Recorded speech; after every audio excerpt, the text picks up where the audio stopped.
इस भयंकर जंग के बीच खौफनाक साजिश का कच्चा चिट्ठा लेकर हाजिर हूं मैं, प्रशांत चरहे।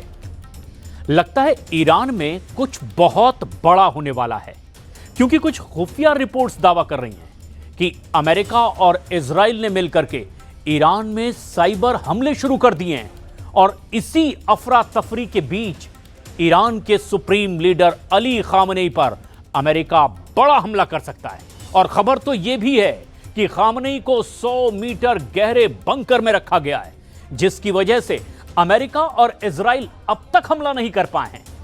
लेकिन अगर खामनेई को नुकसान हुआ तो ईरान ऑल आउट वॉर छेड़ने में जरा भी वक्त नहीं लगाएगा।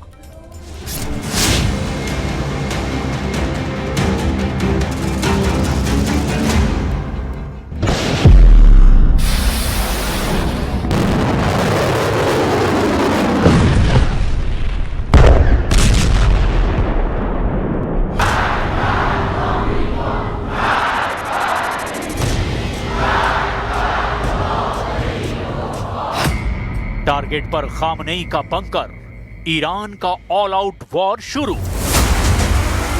ओमान की खाड़ी या फिर अरब सागर से ईरान के सुप्रीम लीडर अली खामनेई पर किसी भी वक्त अमेरिका के बम वर्षक, लड़ाकू विमान, बंकर बस्टर बम या फिर घातक मिसाइलों से बहुत बड़ा हमला हो सकता है। और ये दावा अमेरिका और इजराइल की तरफ से नहीं हुआ है, बल्कि ईरान के राष्ट्रपति मसूद पेजेश्कियन की एक बड़ी चेतावनी से हुआ है, जिसमें उन्होंने कहा कि अगर ईरान के सुप्रीम लीडर अली खामनेई पर अमेरिका और इजराइल मिलकर हमला करते हैं तो ईरान सभी के खिलाफ ऑल आउट वॉर शुरू कर देगा, यानी वजूद बचाने के लिए ईरान कयामती युद्ध शुरू कर देगा। 36 घंटे पहले ट्रंप कह चुके हैं कि अमेरिका ईरान के बीमार और सनकी शासक खामनेई को सत्ता से हटाने के लिए बड़ी कार्रवाई कर सकता है। इधर दावा किया जा रहा है कि ईरान सैकड़ों की तादाद में मौजूद ईरानी मिसाइलों को हमले के लिए तैयार कर चुका है और दावा किया जा रहा है कि अमेरिका और इजराइल ने खामनेई को मारने के लिए अंडरग्राउंड अटैक करने की कोशिश की, तो फिर इस युद्ध में सीधे तौर पर रूस और चीन भी अमेरिका और इजराइल के खिलाफ मोर्चा खोल सकते हैं। लेकिन ये सब हो उससे पहले आप ये जान लीजिए कि आखिर अमेरिका ईरान के सुप्रीम लीडर को मारने के लिए एड़ी चोटी का जोर क्यों लगा रहा है।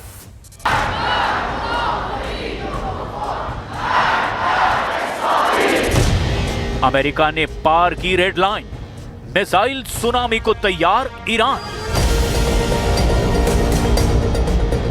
अमेरिका का जंगी युद्धपोत यूएसएस अब्राहम लिंकन 21 से 23 जनवरी 2026 तक ओमान की खाड़ी या फिर अरब सागर में पहुंच जाएगा। और ऐसे दावे किए जा रहे हैं कि अमेरिका एक बड़ा हमला ईरान के सुप्रीम लीडर अली खामनेई पर कर सकता है। ईरान में 28 दिसंबर 2025 को शुरू हुए हिंसक प्रदर्शनों को लेकर ट्रंप को लगता है कि खामनेई का तख्ता पलट हो जाएगा। लेकिन जिस तरह से खामनेई ने ईरान में फैले हिंसक प्रदर्शनों को ताकत के दम पर काबू किया है, उसने अमेरिका और इजराइल की तमाम कोशिशों को भी खाक में मिला दिया है। खबर तो ये भी है कि ट्रंप को डर है कि अगर 86 साल के खामनेई ईरान के शासक बने रहे तो अमेरिका और इजराइल दोनों के लिए घातक साबित होंगे। खबर है कि अमेरिका अपने B-2 बम वर्षकों से खामनेई के बंकर पर बड़ा हमला कर सकता है। कुछ खुफिया रिपोर्ट्स का दावा है कि इस वक्त अली खामनेई 90 से 100 मीटर गहराई में मौजूद एक बेहद मजबूत बंकर में मौजूद हैं, जहां पर हमला करना अमेरिका और इजराइल के लिए बेहद मुश्किल साबित होगा। इधर अमेरिका से जुड़े कुछ एक्सपर्ट्स का दावा है कि जिस तरह से ईरान के फोर्डो और नतांज परमाणु केंद्रों पर अमेरिका ने B-2 बम वर्षक से बंकर बम गिराए, ठीक उसी तरह से खामनेई को मारने की कोशिश अमेरिका कर सकता है। अगर अमेरिका ईरान के सुप्रीम लीडर अली खामनेई को मारने में कामयाब हो जाता है तो फिर ये मिडिल ईस्ट में विनाशक युद्ध शुरू करवा देगा।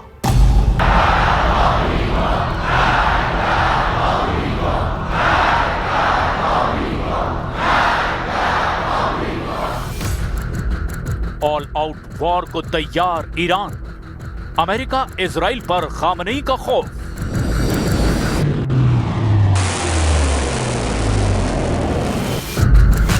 जून 2025 में अमेरिका और इजराइल की तमाम कोशिशों के बावजूद ईरान को तबाह नहीं किया जा सका था।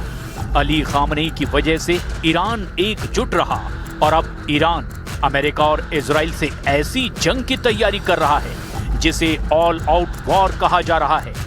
जरा देखिए, ईरान का ऑल आउट वॉर से आखिर मतलब क्या है और ये युद्ध कैसा हो सकता है।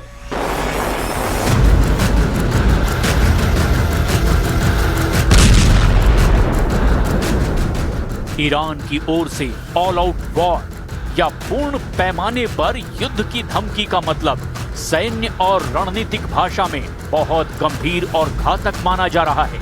ईरानी राष्ट्रपति मसूद पजेश्कियन और सर्वोच्च नेता अयतुल्ला अली खामनेई की ओर से दी गई इस धमकी के पीछे के अर्थ को समझने की जरूरत है। ईरान ने स्पष्ट किया कि सर्वोच्च नेता अयतुल्ला अली खामनेई पर किसी भी तरह का हमला या उनको पद से हटाने की कोशिश ईरानी राष्ट्र के खिलाफ युद्ध की घोषणा मानी जाएगी। अब इसका मतलब ये है कि ईरान इसे केवल एक सैन्य हमला नहीं बल्कि अपने अस्तित्व और संप्रभुता पर अंतिम प्रहार मानेगा। ईरान के ऑल आउट युद्ध के पीछे 5 मुख्य कारण भी बताए जा रहे हैं। जब ईरान ऑल आउट वॉर की बात करता है तो उसके सैन्य प्लान में ये चीजें बहुत अच्छे से शामिल होती हैं। पहला है मिसाइलों की बौछार। ईरान अपने पास मौजूदा हजारों बैलिस्टिक और हाइपरसोनिक मिसाइलों जैसे फतह 2 का इस्तेमाल इजराइल के बड़े शहरों तेल अवीव, हाइफा और अमेरिकी सैन्य ठिकानों पर एक साथ करेगा और हो सकता है कि कुछ ही मिनटों में ईरान 2000 से ज्यादा बैलिस्टिक और हाइपरसोनिक मिसाइलों को दाग दे। दूसरा है क्षेत्रीय विस्तार। युद्ध केवल ईरान तक सीमित नहीं रहेगा। ईरान अपने एक्सिस ऑफ रेजिस्टेंस यानी कि हिजबुल्लाह, हूथी, इराकी मिलिशिया को भी अब सक्रिय कर देगा, जिससे लेबनान, यमन, इराक और सीरिया में एक साथ कई मोर्चे खुल जाएंगे। तीसरा है हॉर्मुज जलडमरू मध्य की नाकेबंदी। ईरान दुनिया के तेल व्यापार के सबसे महत्वपूर्ण रास्ते को बंद कर सकता है, जिससे वैश्विक अर्थव्यवस्था चरमरा सकती है और ऐसी स्थिति अमेरिका और इजराइल को भारी नुकसान पहुंचा सकती है। चौथा है अमेरिकी ठिकानों पर हमला। कतर, बहरीन और यूएई में मौजूद अमेरिकी सैन्य अड्डों को वैध लक्ष्य मान करके उन पर ईरान सीधा और बड़ा हमला कर सकता है। पांचवा है परमाणु हथियार का विकल्प। हालांकि ईरान कहता रहा है कि वो परमाणु हथियार नहीं बना रहा, लेकिन ऐसी स्थिति में वो अंतिम बचाव के रूप में अपनी परमाणु क्षमता के इस्तेमाल की धमकी भी दे सकता है। जबकि अमेरिका और इजराइल का वॉर प्लान भी बेहद घातक है। अमेरिका की रणनीति मुख्य रूप से प्रिसीजन स्ट्राइक यानी सटीक हमला करने की है, ताकि ईरान के परमाणु और सैन्य बुनियादी ढांचे को पूरी तरह से तबाह किया जा सके। हालिया रिपोर्ट से पता चला है कि अमेरिका ने जैसे ऑपरेशन मिडनाइट हैमर से अपने बेटो स्पिरिट स्टिल्थ बॉम्बर्स का इस्तेमाल करके ईरान के 100 मीटर गहरे बंकरों फोर्डो और नतांज को निशाना बनाया, इसी तरह खामनेई के 100 मीटर गहरे बंकर में भी अमेरिका हमला करना चाहता है।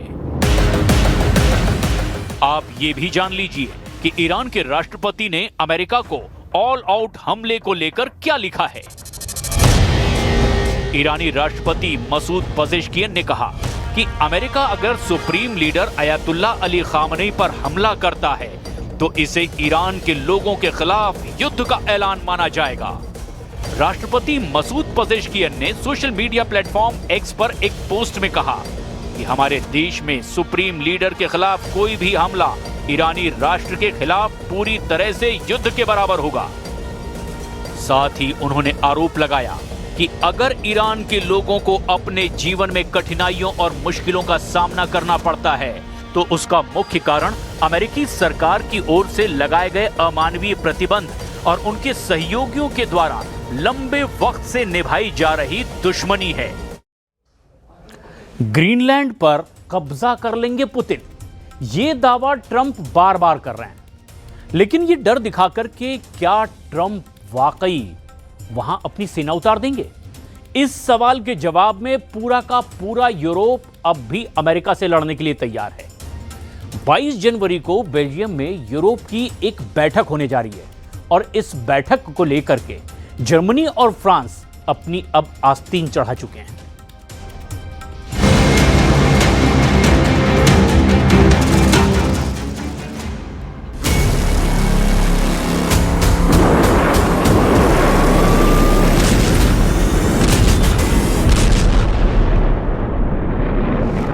जब यूरोप को डराने वाला युद्ध यूक्रेन में चल रहा है,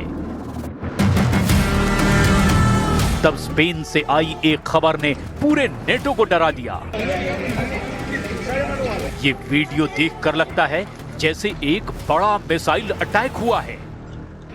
सब कुछ तहस नहस हो गया और एक ट्रेन को टारगेट किया गया है।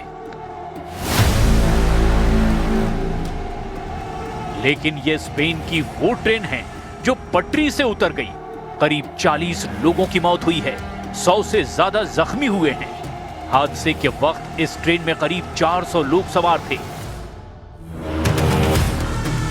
स्पेन के कोर्डोबा में जब यह हादसा हुआ, तब स्पेन के प्रधानमंत्री मीडिया से बात कर रहे थे और इसी दौरान उन्होंने यूरोप के साथ साथ डोनाल्ड ट्रंप के लिए बहुत बड़ी वार्निंग जारी कर दी है। Haría a Putin el hombre más feliz del mundo. Sería el hombre más feliz del mundo. ¿Por qué? Uno, porque de alguna manera legitima su invasión y su acción unilateral y cuestionamiento de la integridad territorial de Ucrania. Y dos, porque mucho me temo que si se produjera esa invasión Greenland पर America के कब्जे से Putin बहुत खुश होंगे, खूब ठहाका लगाएंगे और ये जेलेंस्की की बड़ी हार होगी। यही बात स्पेन के प्रधानमंत्री बताना चाहते हैं कि अगर ट्रंप ने ऑपरेशन ग्रीनलैंड चलाया तो इसका सबसे ज्यादा फायदा पुतिन को होगा, क्योंकि ट्रंप का ग्रीनलैंड पर कब्जा यूक्रेन पर पुतिन के कब्जे को एक तरह से लाइसेंस दे देगा, या यूं कहें कि पूरी मान्यता मिल जाएगी। तब पुतिन सवाल करेंगे कि अमेरिका या यूरोप किस मुंह से यूक्रेन पर रूस के कब्जे को गलत ठहरा रहे हैं।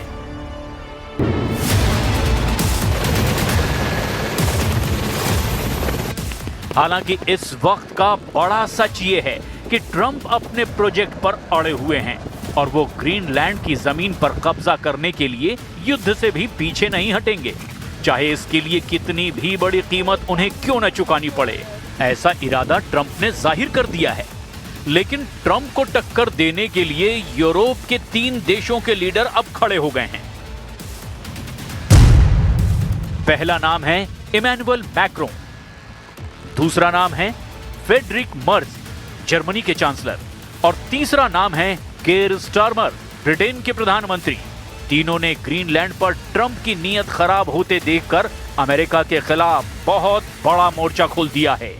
Your alliances are not about pretending differences don't exist. They are about addressing them directly, respectfully, and with a focus on results. On Greenland, the right way to approach an issue of this seriousness is through calm discussion between allies. And let's be clear, the security of Greenland matters. And it will matter more as climate change reshapes the Arctic. Greenland के मुद्दे पर Donald Trump ने Europe पर tariff बम फोड़ दिया है। Trump ने कहा कि अगर यूरोप नहीं माना तो 1 फरवरी से उन पर 10% टैरिफ लगाया जाएगा और फिर 1 जून के बाद इसे 25% कर दिया जाएगा। और इस जुर्माने के साथ ट्रंप को उम्मीद है कि यूरोप बैकफुट पर आ जाएगा। अब सवाल यह है कि ग्रीनलैंड और डेनमार्क के लोग क्या चाहते हैं। -7 डिग्री में ये लोग ग्रीनलैंड की सड़कों पर उतरे हैं। बैनर देखिए, ये ग्रीनलैंड की राजधानी नूक है और यहाँ की आबादी 20,000 के आसपास है। अब इतनी पब्लिक सड़क पर उतरी है तो जाहिर है कि ट्रंप को मैसेज साफ है।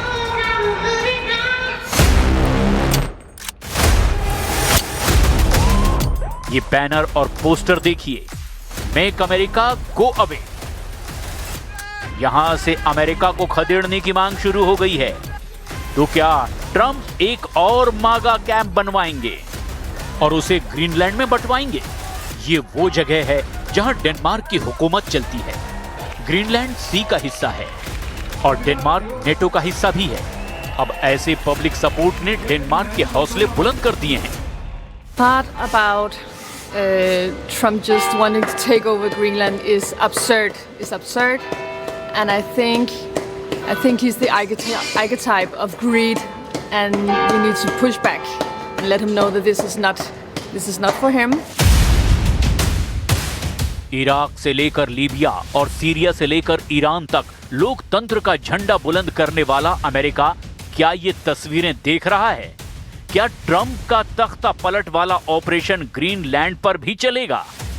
क्या वो ताकत के बल पर बंदूक दिखाकर ग्रीनलैंड की बर्फ को भी रौंद डालेंगे? सीरिया में बशर अल असद को सरकार से हटाने के बाद ट्रंप ईरान में फेल हो चुके हैं, लिहाजा उनका फोकस अब नए वॉर जोन पर है।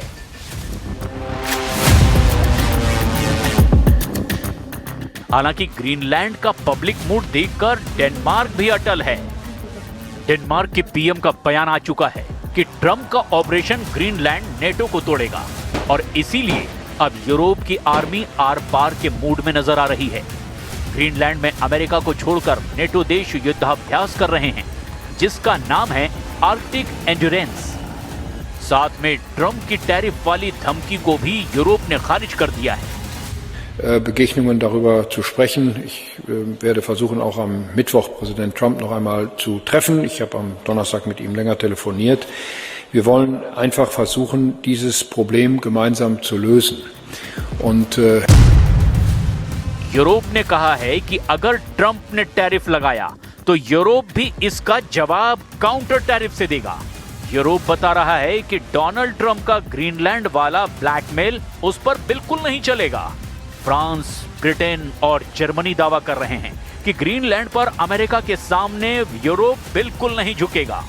Alliances endure because they're built on respect and partnership, not pressure. That is why I said the use of tariffs against allies is completely wrong. It is not the right way to resolve differences within an alliance. Nor is it helpful to frame efforts to strengthen Greenland's security as a justification for economic pressure. Greenland का करीब 80% हिस्सा बर्फ से ढका हुआ है और अब जलवायु परिवर्तन की वजह से यहाँ की बर्फ धीरे धीरे पिघलने लगी है। ट्रंप की नजर यहाँ दबे दुर्लभ खनिज पर है। यहाँ तेल और गैस के भंडार भी हैं। इसीलिए ट्रंप ने कहा है कि अब उनके और ग्रीनलैंड के बीच जो आएगा, समझो वो गया। We need Greenland from the standpoint of national security, and Denmark is not going to be able to do it, I can tell you. Trump के इरादे बहुत खतरनाक हैं और वो बार-बार ग्रीनलैंड का नाम ले रहे हैं। इसीलिए इसमें कोई शक नहीं कि यूरोप में इस वक्त ट्रंप अलर्ट वाला अलार्म बहुत तेजी से बज रहा है। अमेरिका के इरादों को लेकर हड़कंप मचा हुआ है। ट्रंप की जो बंदूक अभी तक पुतिन की तरफ थी, वो उन्होंने अपने यूरोप के साझेदारों की तरफ मोड़ दी है। लेकिन ट्रंप को मैक्रो, मर्ज और स्टारमर से तो बड़ी टक्कर मिल ही रही है और ये तीनों लीडर अपनी सेनाएं ग्रीनलैंड भेज रहे हैं। युद्धाभ्यास के साथ ये लीडर ग्रीनलैंड को बचाने की बात कर रहे हैं, लेकिन क्या ये अमेरिका से टक्कर ले पाएंगे? ये बड़ा सवाल है। ऐसे में स्पेन के प्रधानमंत्री ने जो कहा है, वो जरा गौर से सुनने वाली बात है। Dotarse de una seguridad y una defensa realmente común